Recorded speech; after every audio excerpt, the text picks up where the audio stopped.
Hey there everyone, welcome to Auto Bears, and this is the revised Audi A5 Coupe.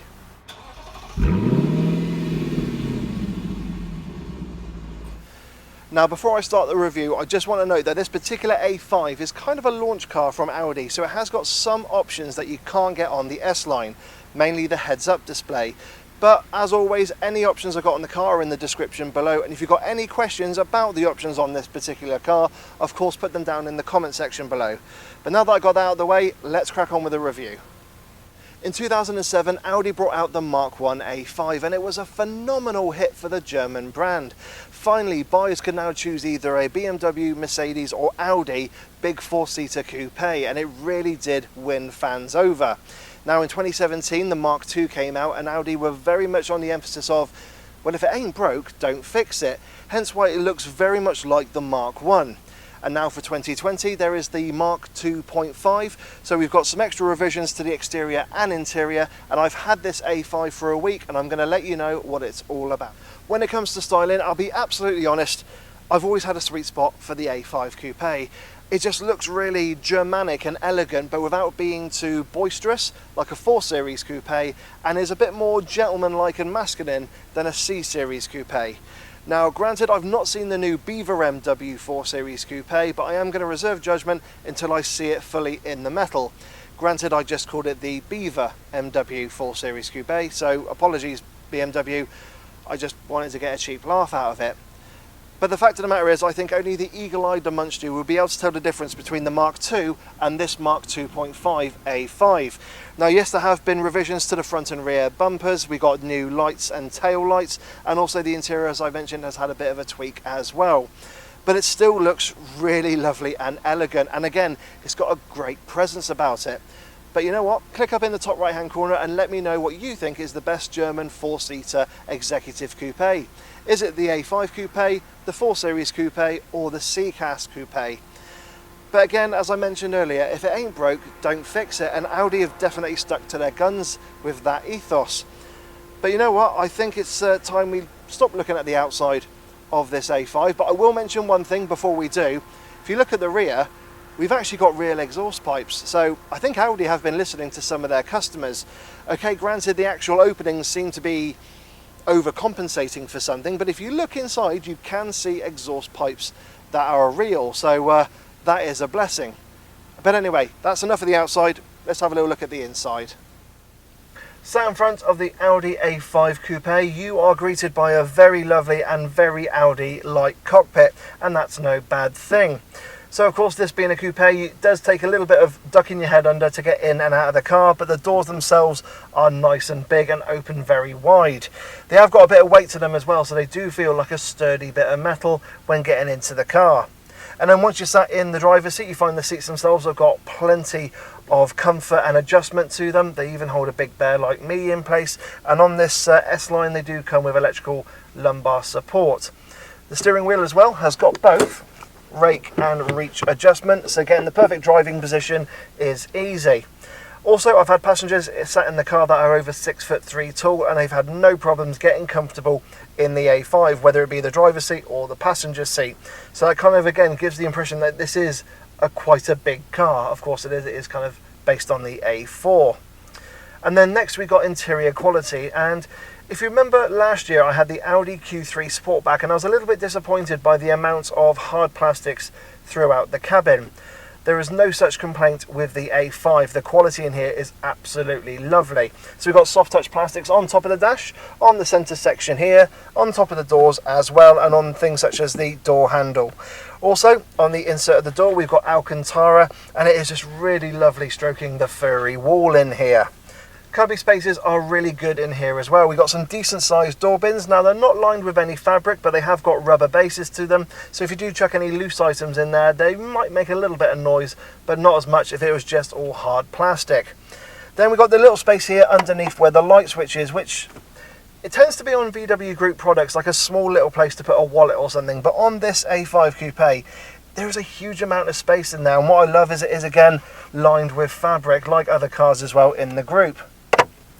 And then in front of the gear lever we have got a couple of cup holders which are a decent size, and they've got a couple of spring-loaded grippers so you can put different size bottles of drink in there. There is like a little ledge just ahead of that where you've got a USB and a 12-volt socket, but it's not really good enough space to put your phone. Then just behind the cup holders we've got this little hidden space here where you could put your key, and that's where I tend to put the key when I'm driving. And then behind the gear lever we've got a little space here where you could put again the key or a couple of bits of coins or something of loose change next to the volume control and also the track select.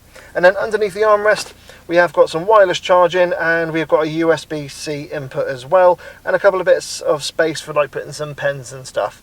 So it's not a huge amount of space underneath the armrest compared to some of its rivals, but you know what, it is really functional in this group of car.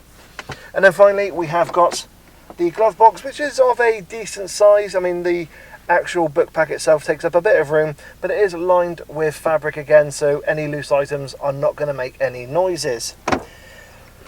But all in all, it's just really lovely in here, and I mean the updates compared to the Mark II A5 is predominantly this new infotainment system. So we've got a 10.1 inch display, and it is set high up on the dash.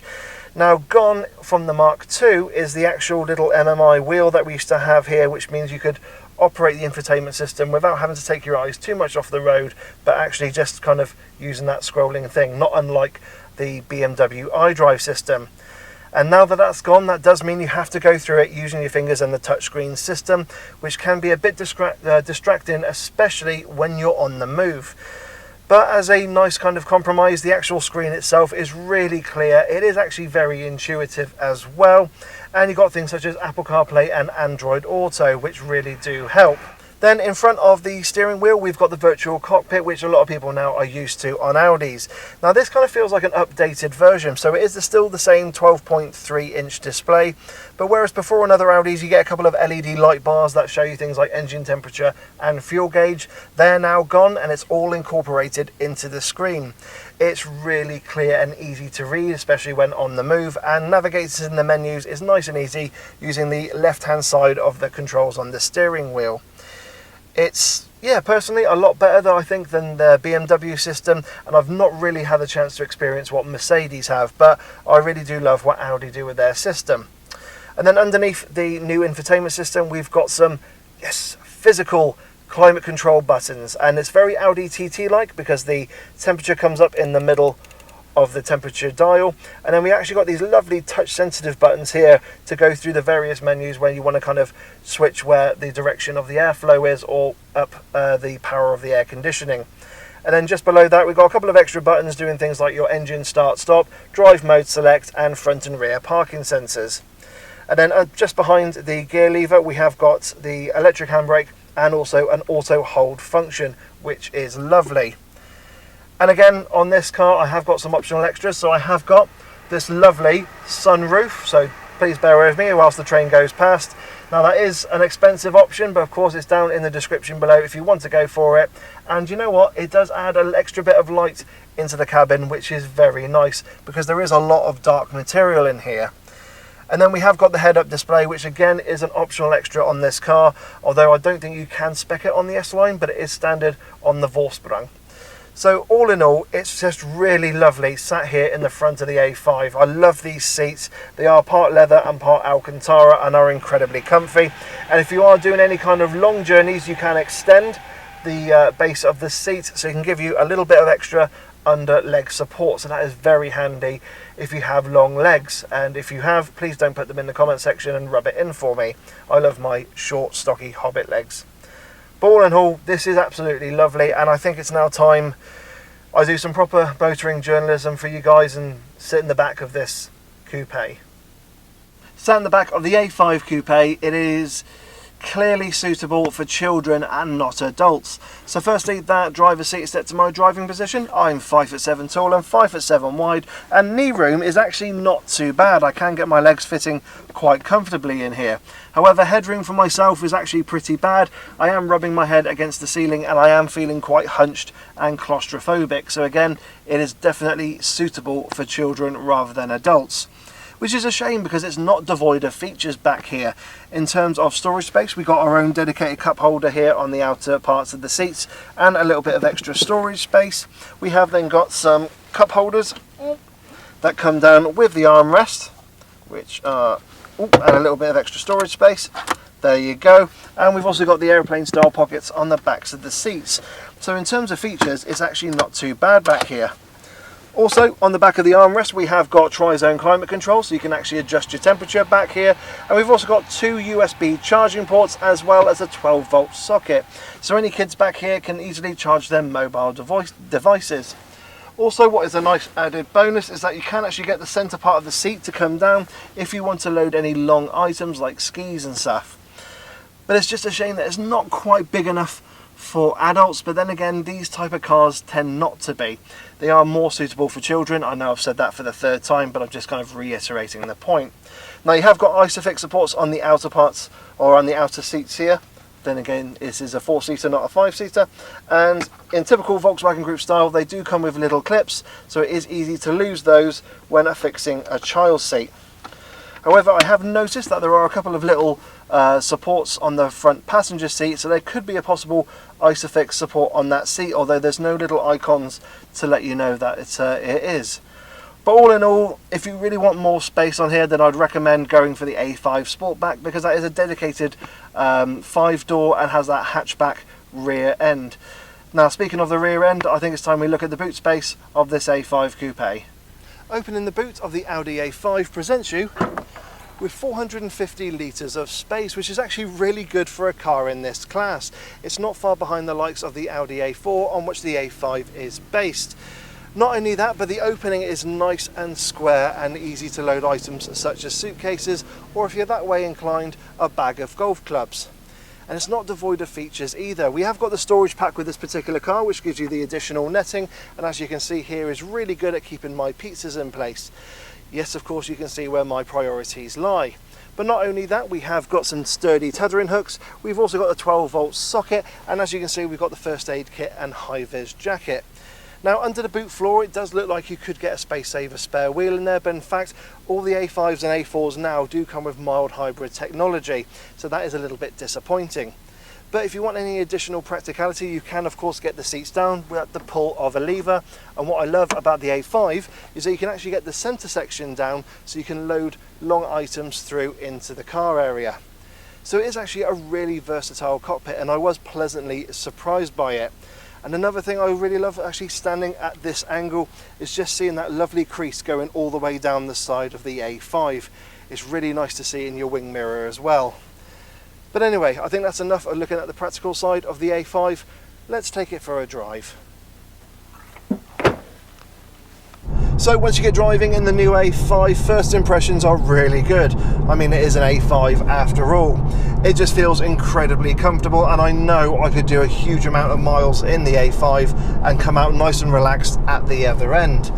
Next, we got the visibility, which is actually really good for a coupe. Yes, we have got some quite thick A-pillars, but I've not found myself looking around them at any junctions. And if you look over your shoulder, yes, there is a bit of a pronounced C-pillar, but you have got blind spot monitoring, and in fact, rear visibility in the A5 is really good. Usually with these kind of cars, it's a bit of a letterbox view out the rear, but in this, it's absolutely fine. The only thing I have noticed in regards to visibility is actually looking out the front, and if you're looking at kind of your 11 o'clock out of the car from the driver's seat, there is quite a narrow aperture between the top of the infotainment system and the bottom of the rear view mirror. So that is something to just kind of think about if you go on a test drive in the A5, because it is quite narrow. But other than that, it's absolutely fine. It feels lovely and refined. There's very little road noise coming into the cabin. Yes, if you drive on a poor piece of tarmac, it does get amplified, but there's again very little noise actually coming from the wing mirrors either. So all in all, first impressions of the new A5 are absolutely brilliant. Yes, I said earlier I have got a soft spot for the A5, and it is making me want it even more. Just wish I had that winning lottery ticket. When it comes to trim levels in the A5 range, you've got 4 to choose from. The entry-level Sport, the S-Line, which is what I've got here, the Edition 1, and the top of the range Vorsprung. And definitely my pick of the range would be this S-Line trim. It actually turns out to be the most popular trim level in the range anyway. But you just get everything that you would possibly want from the A5 in terms of spec. Now you got things like full LED matrix lights, we've got front and rear parking sensors, cruise control, auto lights and wipers, we've got the virtual cockpit, and we've also got sat nav as well, plus Apple CarPlay and Android Auto. It pretty much has everything. Now granted, with the S-Line you do get slightly firmer suspension and it is lowered a little bit, but you know what, we'll get onto the ride in a little bit, but it is worth the compromise because it's not as bad as you are thinking. But yeah, the S-Line is definitely my pick of the range. Also, when it comes to body styles with the A5 range, you have got 3 to choose from. You've got the Coupe, you've got the Sportback, which is a 5-door with a hatchback boot, and you have got the Cabriolet if you want to get the wind blowing through your scalp. Well, that would be for me anyway. But I definitely love the A5 Coupe. It's just, as I said before, I just really love the look of it, and it just feels quite special. Even though this is the S-Line trim, I absolutely love it. Now with this revised A5 you have got 5 engines to choose from, 2 diesels and 3 petrols, and they range from 150 brake horsepower up to 240 brake horsepower. That's with the petrols. The diesels are 190 brake horsepower and 240 brake horsepower, and only with the more powerful petrol and diesels do you get the option to go for the Quattro all-wheel drive. All the rest are front wheel drive. All of them as well have 7-speed S-Tronic gearboxes, and you know what? It's actually a really nice combination. Now I've got the kind of middle of the petrol range, so I've got the 2-litre turbocharged 4-cylinder unit with 190 brake horsepower, and it's actually my engine of choice. It's lovely and smooth and refined. Economy wise, Audi say I should get between 38 and 40 mpg. Now driving around town I've been averaging between 28 and 30, but on a nice kind of smooth run around town I did get around 33 mpg. Now I am going on a launch next week, and I am going to be taking the A5 with me, and I'll be able to see what I can get on a motorway run, and if you look at the bottom of the screen there you'll actually see what I managed to achieve. But it's a lovely car and lovely engine, this 2-litre 4-cylinder. It is really smooth, but there is one niggle with it, and it's kind of a combination of the engine and the gearbox, which is when you're driving along at speed it's absolutely fine. It's really smooth when changing gear. You don't really feel it, and the only thing you do actually is hear it as it goes through the gears. But when you're pulling away from a standstill, or if you have to do any kind of maneuvering, slow maneuvering and go forwards and backwards and put the car into reverse, it can be a little bit hesitant. So if you really want to get away from the lights or anything quite quickly, you do have to put your foot around about half a second earlier than you would do, just to make sure that the engine responds. But that's really the only niggle with this engine and gearbox combination. Other than that, it's absolutely fine. Having passengers in the car, yes, I did have somebody sat behind me, God bless them, and they actually found it was a very comfortable ride. There's hardly any engine noise now, driving at 70 miles an hour, and as you can hear, there's really no tyre roar coming into the cabin as well. It is incredibly refined. Of course, if you go for a diesel, you are going to get that diesel grumble under heavy acceleration or when you're idling at a standstill. But yeah, in terms of engines, this 2-litre 190 brake horsepower is absolutely lovely. I really do like it. So what's the ride and handling like? Well, as I mentioned, this being the S-Line, it tends to be a little bit firmer in the suspension and the ride is a little bit lower. So I was expecting it to be quite sporty and as a result be quite uncomfortable at the same time. But you know what? It's actually quite the opposite. Despite the fact that the suspension's a little bit firmer, it deals with the bumps and imperfections really well. It's in no way uncomfortable and it feels still very compliant. Now yes, if you go over some real rough surfaces, you do feel those bumps and imperfections resonate into the cabin and you do hear the occasional boom. But again, it's not uncomfortable. You can still just kind of breeze over them and continue on your journey. Again, it's that feeling of being in a nice solid metal car that just kind of makes you feel safe and lets you know that the A5 can deal with those bumps and imperfections. I'm guessing as well this feels very much the same as the A4 on which it's based in terms of that kind of ride and handling, although it probably handles a little bit better because it is a little bit lower than the A4. But all in all, I am really impressed with the ride. It's just really lovely, and I am going on a motorway trip on a launch next week, and I will be taking the A5 with me, and that'll be a real good test of what this is like on the motorway. But you know what, driving on the A roads here in Milton Keynes, yes, there's a little bit of tyre roar coming on this from this poor surface, but going over the bumps, it's absolutely fine. So what's the handling like? Well, it's absolutely fine. I mean, I've never considered the A5 to be a truly sporty coupe. You'd have to look at the BMW 4 Series if that's what you're after. I've always seen the 5 Series as kind of like a mini GT car, just going mile after mile on the motorway, and this does that brilliantly. But the steering has got a nice amount of weight to it. It hasn't got quite as much feel as something like the 4 Series, but it's absolutely fine for everyday driving. You're not going to feel disappointed. And I also love this steering wheel as well. It is an optional extra with a perforated leather and the flat bottom to it, and it feels really lovely in your hand, and it does give a more sporty feel to the A5.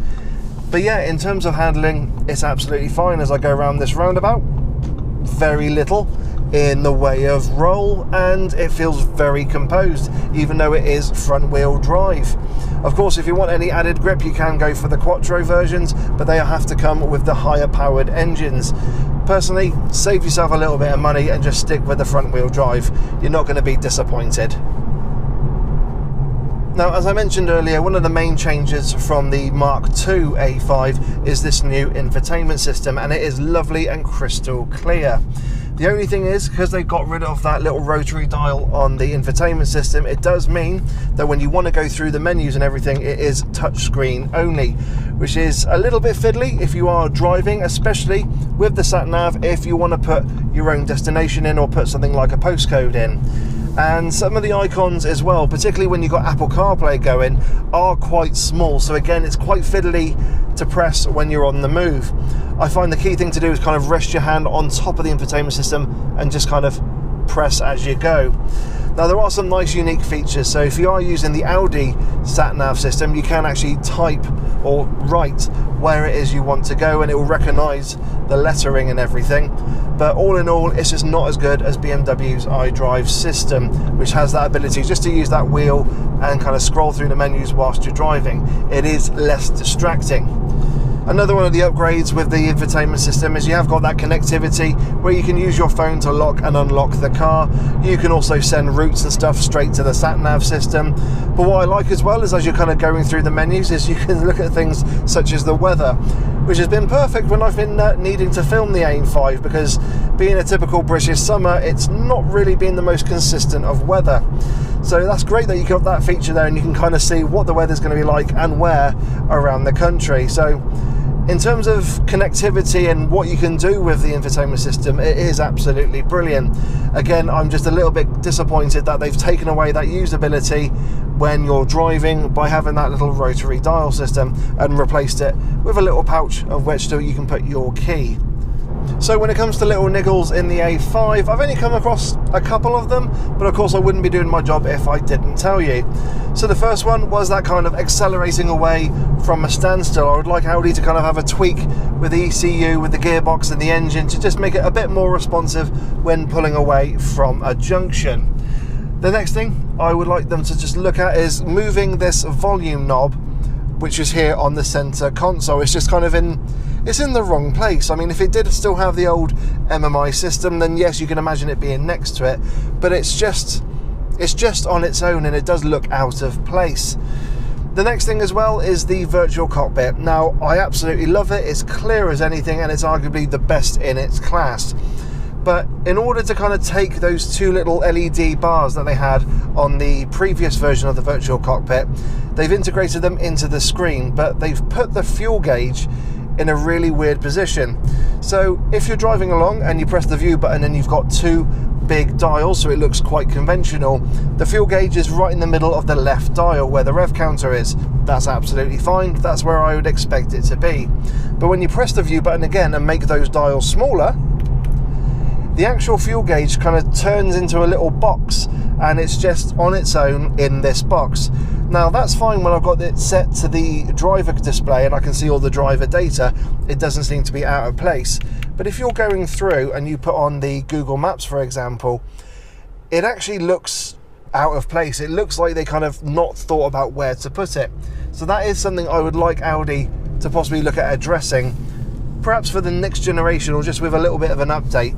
Because when you've got the Google Earth maps up, which are really lovely and clear, you've just got this little box on the side which just has your fuel gauge in, and it looks a little out of place. It doesn't look as clean or as clear as it needs to be, if that makes sense. So what are my thoughts on the new A5? Well, I absolutely love it. That's the truth. I've always had a soft spot for the A5, and now having one for a week to review has just kind of cemented all my thoughts about it. I really do love it. Even with this 2-litre 4-cylinder turbocharged engine, yes, it's not the performance version, it's not an S or an RS, but it's absolutely fine. I would love this for a daily drive. I love all the equipment on this S-Line. It's got everything that I would want, and yeah, I just feel really right at home with it. Of course, it is a little bit flawed. I mean, the infotainment system is just not as good as BMW's iDrive, as well as, you know, it being a sporty driving car. But in terms of just getting yourself a 4-seater coupe, you really can't go wrong. And if you are going to do loads of motorway miles, then of course go for a diesel and you'll be right at home. So yeah, I really do like this revised version of the A5. It looks lovely, it drives lovely. Even on this kind of poor service, I'm not uncomfortable. It's absolutely fine. I really do like it, and I do recommend you take a test drive in one if you are looking for a 4-seater executive coupe. So everyone, I hope you've enjoyed my review of the revised Audi A5 Coupe. As always, please hit that like button, don't forget to subscribe and hit the bell notifications icon to let you know when I, Dave the Auto Bear, bring out a new video. I am also on Facebook, Instagram and Twitter, so I always recommend you follow on there as well for additional content, including live videos and still images of any cars I'm reviewing or any events I go to. If you've got any questions about the A5 and my time with it, please put them down in the comment section below. And are you a new A5 owner and have I missed anything? Of course, put your comments in the comment section below. But guys, I hope you all have a wonderful day. Please stay safe, maintain your social distancing, make sure you know you're looking after yourself and your loved ones, and I will catch you all in the next video. So take care and bye-bye. There you go. I did that one better. I was trying to multitask then, and that's never a good thing for a bloke.